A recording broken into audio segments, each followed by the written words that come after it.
So good afternoon, good morning, everybody. It's really lovely to be here with you today, actually, especially seeing so many familiar faces, even though I've been here only a few months. Two things I am quickly learning since I arrived to California. First of all, I think I might need bifocals.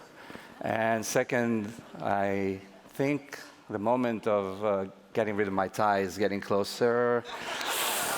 But it's going to take time, you know. I mean, I spent years between Mumbai and Santo Domingo and the hot summers of Tokyo and New York, not to come to a place where the weather is so wonderful and I can wear a tie without suffering, so I'm sorry. So before I begin, I'd like to thank the Oshman family JCC, and of course, Zach Bodner and Rabbi Amitai Friedman, and their teams for their work in putting this event together.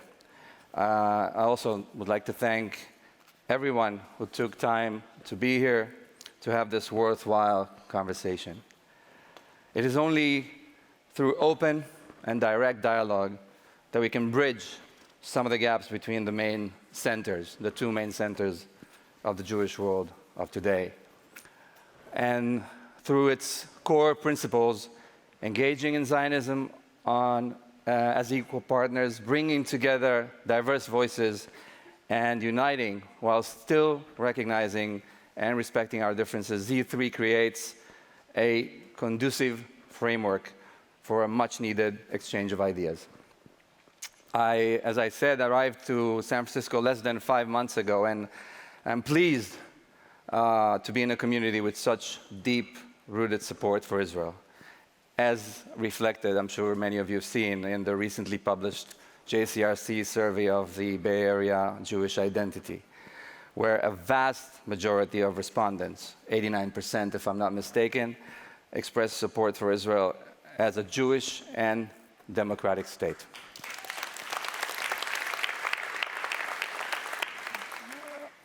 As for me, well, chronologically speaking, and I was listening to what Guri Alfi said just a few minutes ago, I am a Jew, a Zionist, and an Israeli. I was born in Italy, but my family decided to fulfill our Zionist destiny of returning to Israel. I was not even 6 years old. Our welcome party, by the way, was sponsored by the Egyptian and Syrian armies, because we arrived on the 5th of October, 1973. And to be honest with you, being an Israeli diplomat is actually what made me, or brought me closer to Israelism, if you want to call it that, because you know, I'm a diaspora Jew, and I will always be a diaspora Jew, and I'm proud of being a diaspora Jew. But I consider the fact that, you know, Zionism lives in me in two different ways as a gift. Because to be here, to be part of this conversation, is the reflection of my closeness both to my brothers and sisters of the diaspora, but also as an Israeli. It is a reflection of the recognition of the importance of this Zionist dialogue. My responsibility involves defending our rights as a people and as communities everywhere, and fighting those who attempt to undermine our right, Israel's right to exist as an equal member of the family of nations. Now, I believe this responsibility, I think, works both ways. The vast majority, I would like to believe, of Jews feel that they have a responsibility towards Israel, towards its prosperity and its safety. And in this two-way street, we must all make efforts to ensure that moments of disenchantment or dissatisfaction never mutate into disengagement. I love English alliterations. Now, ladies and gentlemen, even at 75, we are a young country. Our people came from all corners of the world, and it has been literally millennia since we've last been together. Persecuted across continents, regimes, and eras in a constant state of alertness, forced to face the whims of this or that mostly non-benevolent majority, our revolution had to finally arrive, and it arrived 125 years ago in Basel. And as we fight the rising waves of anti-Semitism, we should also remember that Zionism is much more than just anti-Semitism. Zach, I think you were looking at my notes. Zionism and the subsequent existence of the Jewish state empower the diaspora. They make fighting for the rights of Jewish minorities worldwide more effective. But Zionism is first and foremost a national movement, one that allows our people to reclaim our destiny and identity, both within and outside Israel.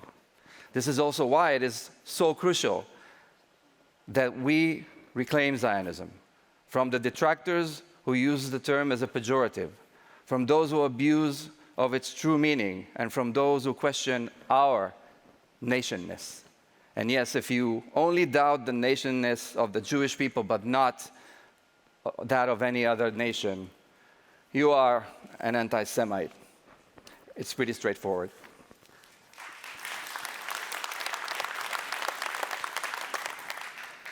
Dear friends, at the 125th anniversary celebrating the first Zionist Congress in Basel this August, the president of Israel, Isaac Herzog, who we just heard from, laid out his vision for Zionism today. He said that Zionism means responsibility. Responsibility for our Jewish identity as individuals and as a cohesive yet diverse community. Responsibility for our role in the world in addressing global challenges through innovation with significant social impact. All this goes together with continuing to populate our land, building Israeli society, strengthening our democracy, and pursuing peace, just like our Declaration of Independence commands. This year, I hope to work with many of you so that in December of 2023, I'm able to stand here again and speak of the many great things we will have achieved together. One action item that I'm putting forth is the celebration of Israel's 75th anniversary. And as we celebrate this significant milestone anniversary of our young nation, please remember that we are only 75 years old. No other country has achieved what we have in such a short period, and under such geopolitical conditions, wherein our very existence is threatened by one member of the international community, a situation perhaps no other country in the world is facing. So let today be an opportunity for diverse groups to contribute to the dialogue surrounding these issues. And let our primary motivation be reclaiming Zionism for Jewish communities around the world and taking an unapologetic pride in its achievements. Thank you very much.